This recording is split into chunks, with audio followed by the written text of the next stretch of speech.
Hello,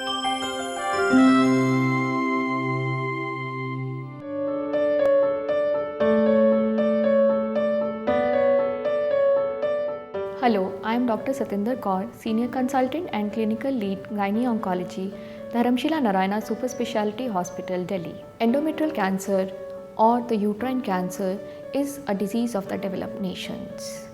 It is usually seen in countries which have high income groups like US, Canada, Australia, but is also increasing in the developing nations because of the lifestyle changes, because of the westernization of the developing nations.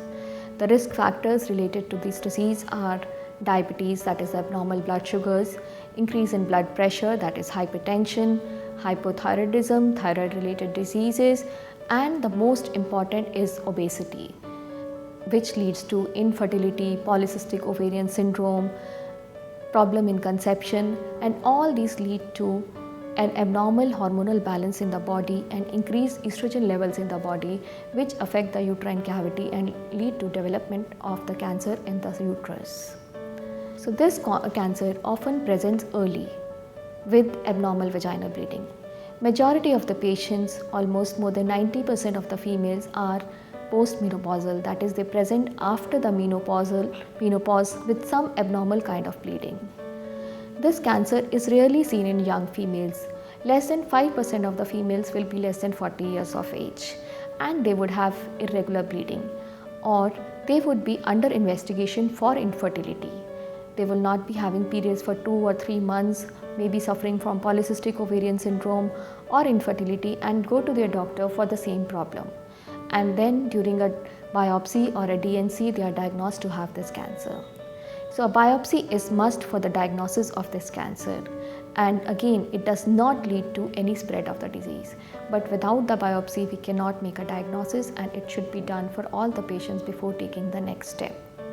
Biopsy tells us about the diagnosis, and then patient needs an MRI or an ultrasound to see the stage of the patient, as the treatment depends upon the stage of the patient.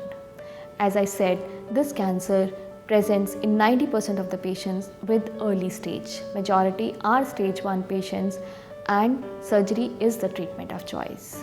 This is one cancer in which the surgery can be done completely by laparoscopic or robotic means.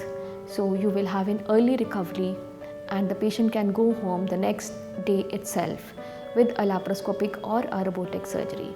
This cancer does not spread by laparoscopic or robotic surgery, and this is the only cancer which has shown very good survival results with this minimally invasive techniques. And as I said, majority are diagnosed in the first stage and therefore will not require adjuvant treatment also.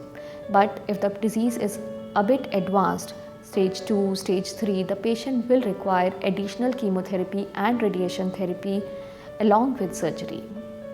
This has a very good prognosis in any of the stage, whether it is early or advanced, and there is treatment available, options available for all the stages of the disease. So when we talk about prevention, there are very little preventive measures for this disease, but they all are dependent on the risk factors that, as discussed, diabetes, hypertension, obesity, and they all are related to our lifestyle. So if you have a good lifestyle, keep on walking, exercising, eat healthy food, restrain your fast foods, control your weight, you can prevent this disease from happening. Less than 10% of the patients have a familial link in this disease. So patients with this familial link, usually it is called Lynch syndrome in medical terminology, would be the only patients who will require testing after 35 years of age with annual ultrasound and endometrial biopsy. Rest, nobody without a genetic disorder needs any investigation or any preventive measures or any screening modalities. But yes, you have to be cautious. Any abnormal bleeding before menopause or any abnormal bleeding or even a single drop of blood after menopause is risky, and you must meet your doctor and get yourself tested for this disease.